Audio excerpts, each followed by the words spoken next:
Business లో ఏదైనా problem ఉన్న వాళ్ళు కలిస్తే మీరు ఆరా బెటర్ చేస్తున్నారు, చేస్తాను, రెమెడీస్ ఉన్నాయి అంటున్నారు.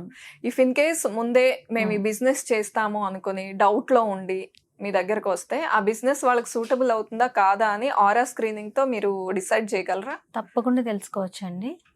ఆరా స్కానర్ ద్వారా, స్క్రీనింగ్ ద్వారా మీకు అసలు అది సెట్ అవుతుందా లేదా, సక్సెస్ఫుల్ గా ముందుకెళ్తారా అవ్వరా, అసలు అయితే ఎంతవరకు అవుతుంది, లేదు మీకు అసలు ఏ బిజినెస్ సెట్ అవుతుంది, చేయొచ్చు అనేది అది ఆస్ట్రాలజీ పరంగా కూడా క్యాలిక్యులేట్ చేసి చెప్తుంది. మీ ఆరా ఫీల్డ్ ఇవన్నీ కూడా చెప్తుంది. మేము కొన్ని ఏమైనా అప్ అండ్ డౌన్స్ ఉన్నా కొన్ని సజెషన్స్ తీసుకుంటా ఉంటే మీరు ముందుకు వెళ్ళిపోవచ్చు అండి. ఓన్లీ మీ ఫీల్డ్ లో ఉన్నది మాత్రమే వస్తుంది. ఒక డేట్ పెట్టో ఒక టైం బట్టో కాదండి. ఇది టోటల్గా మనలో ఏముంది, మన ఫీల్డ్ ఏముంది, దీన్ని ఎలా డెవలప్ చేసుకోవాలి, ఎలా పాజిటివ్ చేసుకోవాలి, ఎలా A to Z తెలుసుకోవచ్చు. సో ఏ ప్రాబ్లమ్ తో అయినా మీ దగ్గరకు వస్తే ఆరా స్కానింగ్ తో మీరు క్లియర్ గా సొల్యూషన్ ఇస్తారు. అదేనా పాయింట్? ఓకే.